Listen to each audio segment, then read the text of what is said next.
Hi friends, అందరికీ నమస్తే. Welcome back to wisdom share 1969 cooking videos. ఈరోజు మనము వడ కట్టె పొంగలి తయారు చేసుకునే విధానాన్ని చూద్దాము.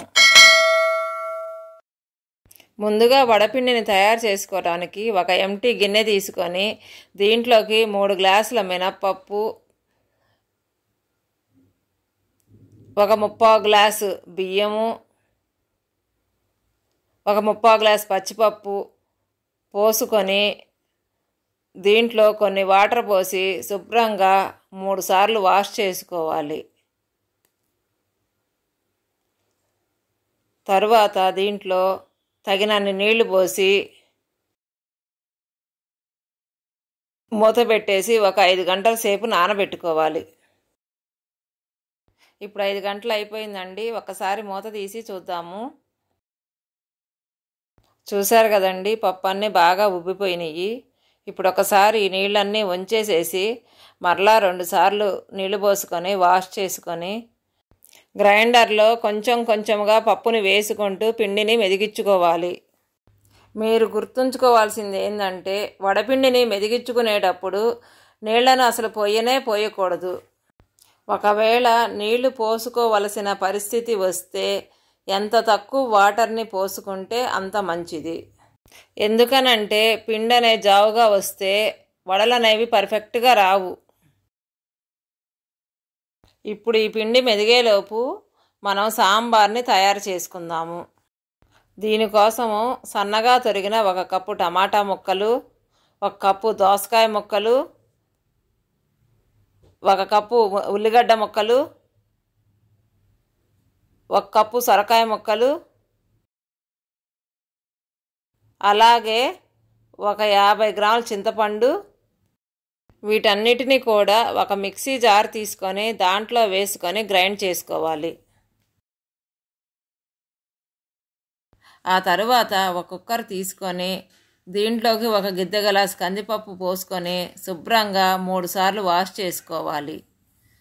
వాష్ చేసుకున్న తర్వాత దాంట్లో నీళ్లు పోసి మనం గ్రైండ్ చేసి పెట్టుకున్న మిశ్రమాన్ని మొత్తాన్ని కూడా కుక్కర్లో వేసుకొని ఆ తర్వాత 1 స్పూన్ అల్లం వెల్లుల్లి పేస్టు,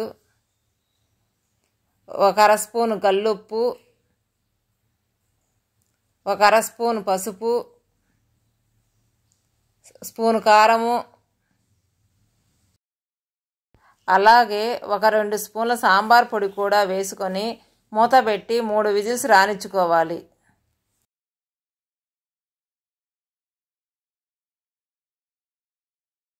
మూడు విజిల్స్ వచ్చి ఆవిరంతా కూడా పోయిన తరువాత మూత తీసి సాంబార్ మొత్తాన్ని కూడా బాగా కలుపుకొని 1 లోటా నీళ్ళన్నీ పోసుకొని మీ రుచికి సరిపడే అంత ఉప్పును కూడా వేసుకొని ఒక 15 నుంచి 20 నిమిషాల పాటు మరిగించుకోవాలి. ఈలోపు మనము సాంబార్లోకి తాలింపు కోసము స్టవ్ మీద ఒక తాలింపు గంట పెట్టుకొని దీంట్లోకి 1 స్పూన్ ఆయిల్ వేసుకొని ఆయిల్ అంతా వేడెక్కిన తర్వాత 1 స్పూన్ పోపు దినుసులు, 1 ఎండుమిర్చి, 1 స్పూను ఇంగువ వేసుకొని తాలింపులన్నీ కూడా వేగే అంతవరకు వేయించుకోవాలి. ఇప్పుడు ఈ తాలింపులన్నిటినీ సాంబార్లో వేసుకొని కొంచెం కరివేపాకు,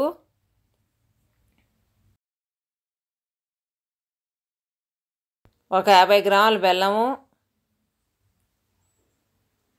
కొంచెం కొత్తిమీర వేసుకొని బాగా కలదిప్పి బెల్లం అంతా కరిగేంతసేపు మరగనిచ్చేసి అప్పుడు స్టవ్ ఆపేసుకోవాలి. ఇప్పుడు ఒక గిన్నెలోకి కొన్ని సాంబార్ పోసుకొని ఈ గిన్నెని పక్కన పెట్టుకుందాం. ఆ తరువాత స్టవ్ మీద 1 కళాయి పెట్టుకొని డీప్ ఫ్రైకి సరిపడే అంత ఆయిల్ వేసుకొని మంటని హై ఫ్లేమ్లో ఉంచుకొని నూనెను వేడి చేసుకోవాలి. నూనెంతా వేడెక్కిన తర్వాత మంటని లో ఫ్లేమ్లో ఉంచుకొని నేను ఏ విధముగా అయితే వడపిండిని కొంచెం తీసుకొని పాలిథిన్ కవర్ మీద పెట్టుకొని మధ్యలో రంధ్రం వేసుకొని వడ ఆకారంలో తయారు చేసుకుంటున్నాను. మీరు కూడా ఇదే విధముగా వడని తయారు చేసుకొని నూనెలో వేసుకోవాలి.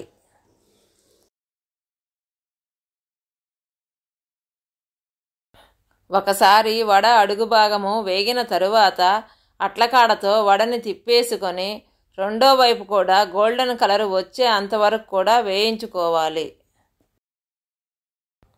చూశారు కదండి, వడ ఎంత బాగా వచ్చిందో కదా. ఇప్పుడు ఈ వడని పక్కన పెట్టుకొని ఇదే విధముగా మిగతా పిండితో కూడా వడల్ని తయారు చేసుకుందాం. మీకు ఒక విషయం చెప్పాలండి. అదేంటంటే, ఒకవేళ మీరు వడలు వేసుకుంటున్నప్పుడు పిండి అనేది చేతికి అతుక్కున్నట్టు అనిపిస్తే చేతి మీద కొంచెం వాటర్ని కానీ కొంచెం ఆయిల్ని కానీ అప్లై చేసుకుంటే పిండి అతుక్కోకుండా వడని ఈజీగా తయారు చేసుకోవచ్చు. అంతే అండి, వడలు అలాగే సాంబార్ కూడా తయారు చేసుకోవడం అయిపోయింది. ఇప్పుడు మనము కట్టె పొంగలి ఎలా తయారు చేసుకోవాలో చూద్దాము. ఇప్పుడు ఒక గిన్నె తీసుకొని దీంట్లోకి ఒక డబ్బా బియ్యం పోసుకొని, తర్వాత ఒక గిద్దెన్నర పెసరపప్పు పోసుకొని,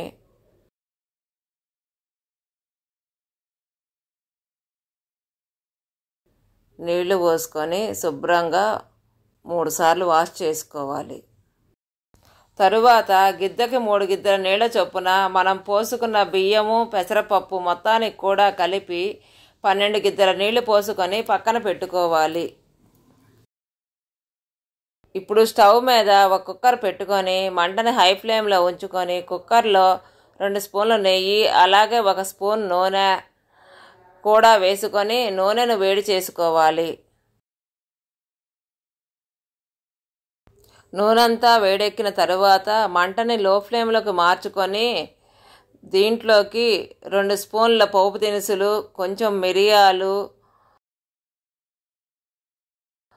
1 స్పూను ఇంగువ వేసుకొని వీటన్నింటిని కూడా బాగా కలతిప్పుకొని వేగే అంతవరకు కూడా వేయించుకోవాలి. తరువాత 1 కప్పు పచ్చిమిరపకాయ ముక్కల్ని కూడా వేసుకొని వేయించుకోవాలి. ఇప్పుడు దీంట్లోకి కొంచెం కరివేపాకు, ఒక 20 జీడిపప్పులు వేసుకొని జీడిపప్పు వేగే వరకు వేయించుకొని ఆ తర్వాత 1 స్పూను అల్లం వెల్లుల్లి పేస్ట్ వేసి 1 నిమిషం పాటు కలదిప్పుకొని మనం పక్కన పెట్టుకున్న బియ్యాన్ని మొత్తాన్ని కూడా కుక్కర్లో వేసుకొని 1 స్పూను గల్లుప్పు వేసుకొని బాగా కలదిప్పుకొని మూత పెట్టి 3 విజిల్స్ రానిచ్చుకోవాలి.